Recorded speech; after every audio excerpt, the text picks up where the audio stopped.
dan gue bingung. Terus gue kayak panik, keringetan, soalnya gue telepon temen gue kayak,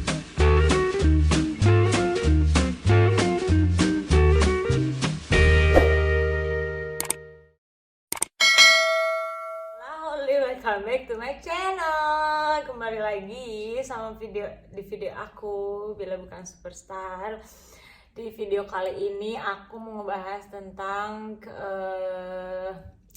kultur shock di Jerman. Jadi apa sih hal-hal yang bikin aku kaget pada saat aku pertama kali datang ke sini, ke Jerman ini. Apa hal-hal yang nggak pernah aku alamin selama di Indonesia gitu ya.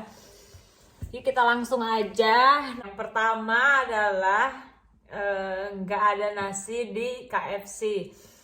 Jadi karena aku pas awal-awal kesini itu kayak belum tahu gitu makanan-makanan yang ada di sini tuh apa aja, apakah ada makanan-makanan yang di Indonesia biasa kita beli juga di sini gitu ya.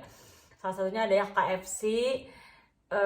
Tapi pas aku ke KFC itu they don't have rice, mereka nggak punya nasi. Tapi aku tuh maunya KFC tuh yang ada nasinya gitu loh, yang biasa kita makan ya ayam ya nasi. And also they don't have the whole chicken like in Indonesia.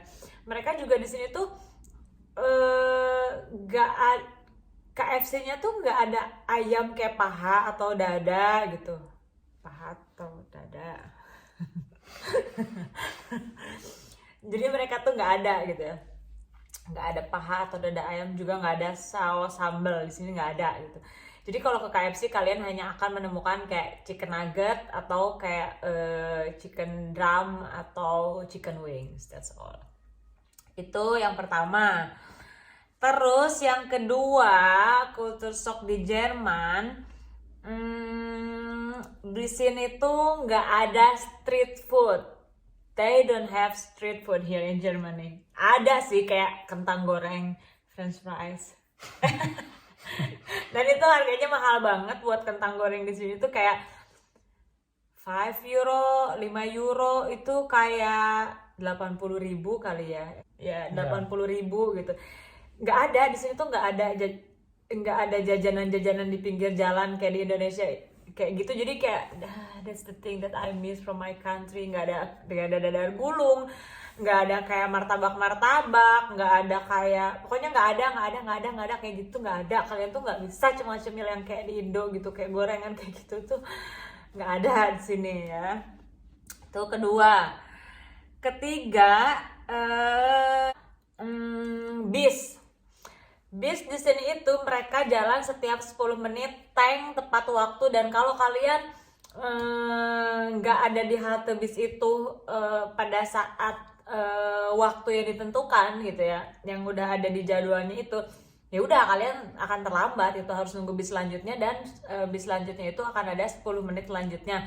Dan kalau misalkan hari Sabtu atau hari Minggu, biasanya si bis ini tuh mereka akan adanya tuh setiap setengah jam sekali gitu.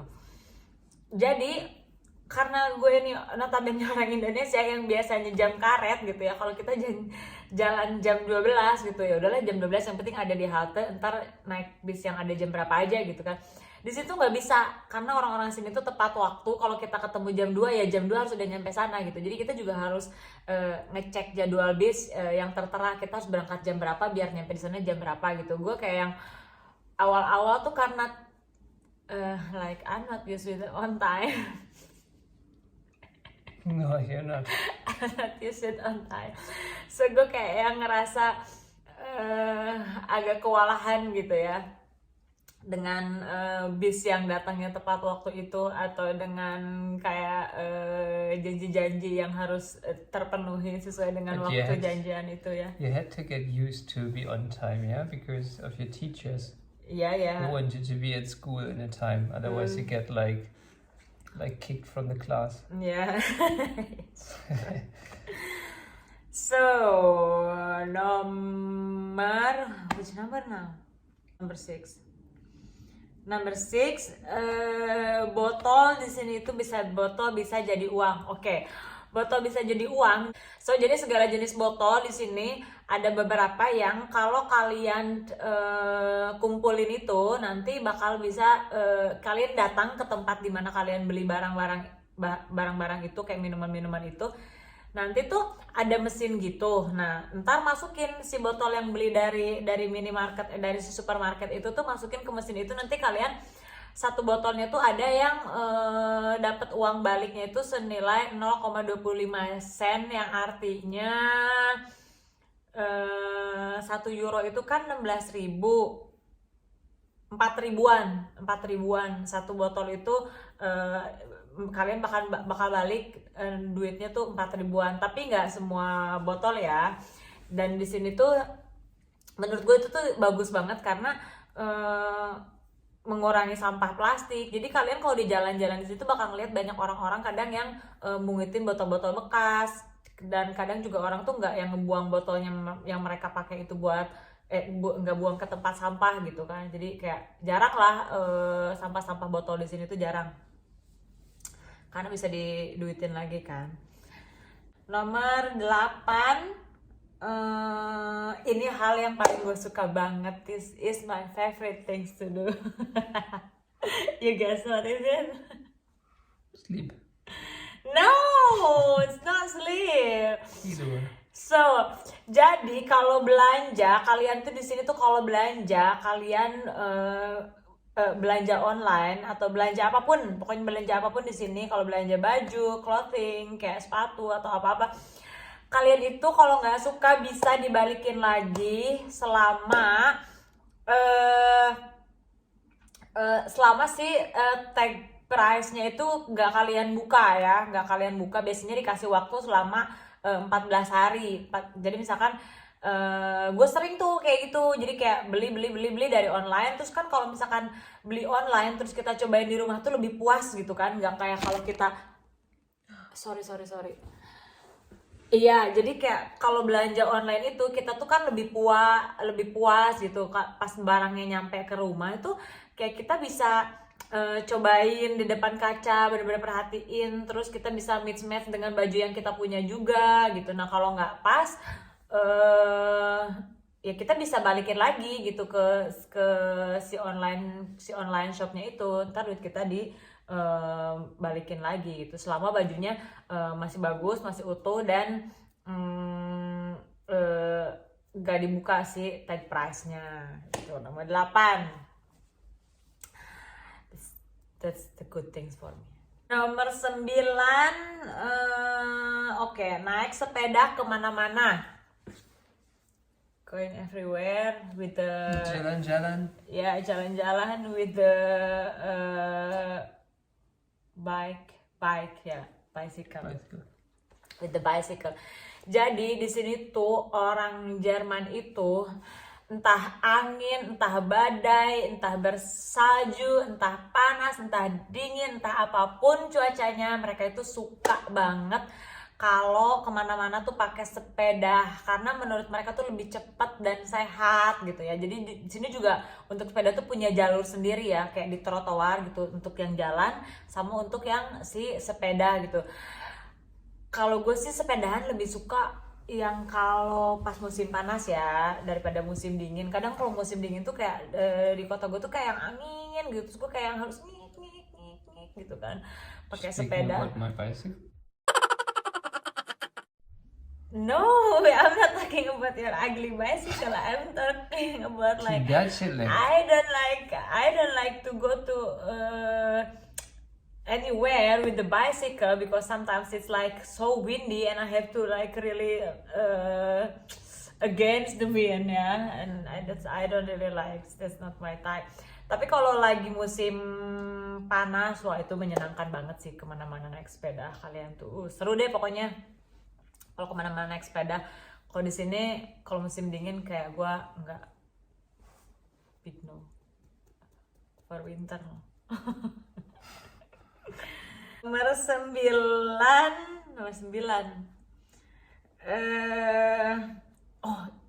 this happened to me.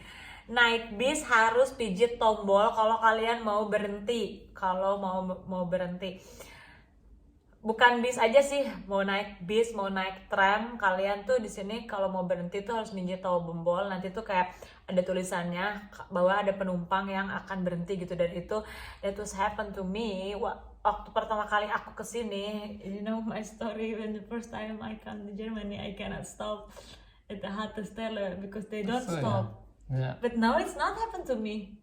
Jadi si tram di sini itu dia itu kalau misalkan kalian mau berhenti harus pijit tombol. Itu kan ada tandanya gitu kan. Kalau kita tuh mau berhenti kalau ada orang yang akan turun di halte selanjutnya. Tapi kalau misalkan di halte itu tuh misalkan gini, kayak misalkan gue tuh nggak tahu pas waktu itu kalau gue mau berhenti tuh gue harus mencet gitu. Jadi gue kayak yang ya biasa aja, ya diem aja, gue nggak lihat tombol apalah itu gitu kan. Pas udah kayak gitu, gue udah waktunya turun dong di halte selanjutnya, gue nggak mencet, tapi kok ini tuh kok nggak kebuka si pintu tram ini tuh nggak kebuka. Terus gue mulai panik, gue mulai keringetan, I don't know what I have to do. Waktu itu gue sendiri, dan awal di sini kayak minggu pertama bener-bener hari ketiga di sini di Jerman. Terus pas udah kayak gitu, kayak sampai berapa halte gitu, 3-4 halte gitu, kayak gila ini gue gimana dong. Terus gue udah mulai panik. Jadi ternyata si tram ini dia nggak bakalan berhenti di halte itu kalau misalkan di halte itu tuh nggak ada orangnya, dan kalau misalkan orang yang di dalam tuh nggak ngasih kode bahwa mereka mau turun, ya udah mereka bakalan bablas.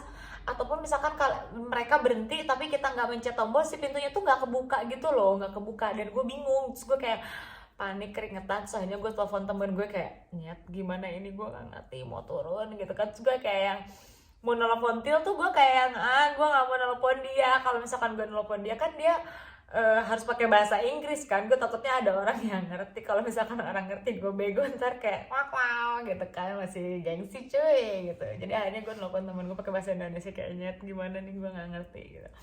Sampai akhirnya kata teman gue, itu ada tombol di situ di tiang-tiang itu, nggak ada. Gue bilang nggak ada, mana gitu. Terus akhirnya gue kayak yang bego banget, oh ini tombol ini suwe gitu kan.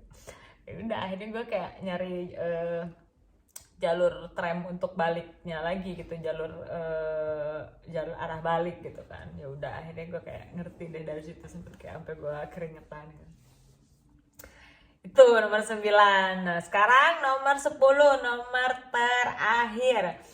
Ini hal yang paling gue bete, yang paling gue benci, yang paling bikin gue kesel. You know what? They don't have water in the toilet. Jadi mereka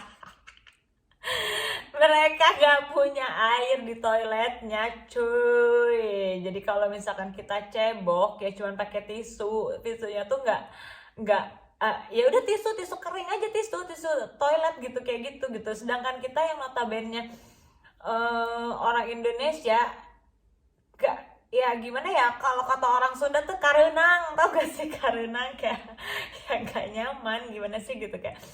Jadi waktu itu mau ke toilet, terus kayak yang gue mana sih ini nggak gitu. Nah dari situ semenjak gue tahu itu, akhirnya gue kemana-mana selalu bawa tisu basah, atau kalian juga bisa beli kayak bire gitulah. Jadi itu kayak buat siram gitu, buat cebokan gitu, tapi portable. Nanti kalian isi air, nanti kita nyemprot gitu pakai itu gitu. 10. Now it's number 10, nomor 10.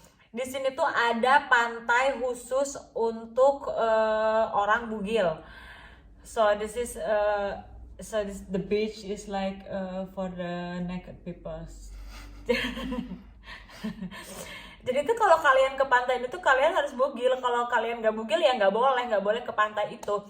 Nggak di pantai aja sih, kadang di sini tuh kayak ada sungai-sungai gitu, dan orang itu kayak suka berjemur gitu. Kadang kayak kalau pas waktu awal-awal gue yang ngelewatin situ sepedahan tuh kayak nggak sengaja gitu, kayak orang ya tergeletak gitu aja ya. Maaf ya, kayak alat kelaminnya kemana-mana kelihatan, entah cewek entah cowok, dan mereka tuh nggak malu. Tapi malah gue yang malu gitu, gue yang lewat situ, aduh gimana gitu, masalah gitu kan. Ya kalau dia mah udah biasa, gue yang panik kayak, aduh gue kayak nggak nyaman aja gitu, nggak nyaman. Ada di situ tuh, jadi kayak ya emang kalian harus bugil gitu, nggak boleh bener-bener tanpa bikini, tanpa apa-apa ya, bener-bener ya polos gitu. telanjang bulat gitu. Itu tadi nomor 10. Yang terakhir menurut gue ini kayak keren, tapi kayak ya serem juga. Kayak yang oh gitu ya gitu, kayak gitu. Yang terakhir adalah nyetir 200 km per jam di Jerman itu ya, kayak ya udah biasa aja gitu. Kayak emang orang Jerman itu kalau nyetir tuh mereka tuh sekencang itu karena gimana ya, kayak mereka tuh di situ untuk ngedapetin SIM itu kayak yang lama banget prosesnya, karena mereka tuh bener-bener harus bener-bener bisa nyetir gitu di tes gitu. Kadang tuh mereka bisa belajar nyetir sampai bener-bener dapet SIM tes nyetir praktek sama teori itu tuh sampai kayak belajar nyetirnya tuh kayak sampai 2 tahunan gitu loh, saking susahnya buat dapet SIM di sini. Nah sekalinya mereka dapet SIM tuh bener-bener yang mereka tuh bener-bener bisa nyetir gitu. Terus kalau misalkan di jalan tol di sini tuh kayak 200 km per jam itu ya udah emang kencang, tapi menurut orang sini tuh ya biasa aja gitu. I think you can even up to 250, I think. Sampai malah tuh kata dia malah sampai bisa 250 km per jam, but only on highway, udah? Here no. Jadi kayak cuman di jalan-jalan ininya aja sih, cuman kayak di jalan tol. Inside the city it's 50. Kalau di dalam kota itu cuma 50 km per jam. That's why many people who lives in the border between Swiss and Germany, they go to the highway ya. Makanya tuh kayak kalau orang-orang Swiss yang tinggal orang Swiss yang tinggal di perbatasan Jerman sama Swiss, terus mereka tuh kalau di Swiss itu kan mereka tuh punya mobil-mobil yang pada sport car kayak gitu kan gitu. Cuman mereka kan kalau di Swiss batasnya nggak yang sampai kayak 250 kayak di Jerman. Jadi kadang tuh mereka tuh kayak malah ke jalan tol perbatasan Swiss Jerman cuma buat mengendarai si mobil sportnya mereka itu. Karena kalau di negaranya mereka itu kayak it's not law, itu dilarang kayak sampai 250 km per jam itu nggak ini, susah. Tapi kalau untuk orang Jerman ya 250 km per jam itu kayak yang ya udah emang udah biasa orang-orang sini nyetir kalau di jalan ini tuh, jalan tol tuh ya sekencang itu gitu. Nah itu yang terakhir. Would you like to say something? You wanna say something or not? No. Jadi sekian video dari kita. Thank you to accompany me. Makasih udah nemenin aku. Segitu aja sharing kali ini. Mungkin di antara kalian ada yang punya pengalaman kaget pas kalian mungkin traveling di negara orang, atau kalian juga ada yang tinggal di luar Indonesia. Ternyata ada sesuatu yang bikin kalian kayak oh gini ya gitu kayak gue. Kalian boleh komen di bawah ya pengalaman kalian. Gue juga penasaran sih pengalaman orang-orang tuh kayak apa gitu. Kalian boleh komen, jangan lupa di like, terus di subscribe video gue, ada di kanan sini untuk kiri sini, kanan kiri sini, ya kiri sini untuk subscribe video. Jangan lupa like, komen, dan nyalain lonceng notifikasinya biar kalian jadi orang yang pertama kalau aku upload video. Makasih semuanya, sampai ketemu di video selanjutnya. Assalamualaikum, bye bye. Sampai jumpa lagi. Sayangan. Sampai jumpa lagi. Sampai jumpa lagi. Assalamualaikum. Waalaikumsalam.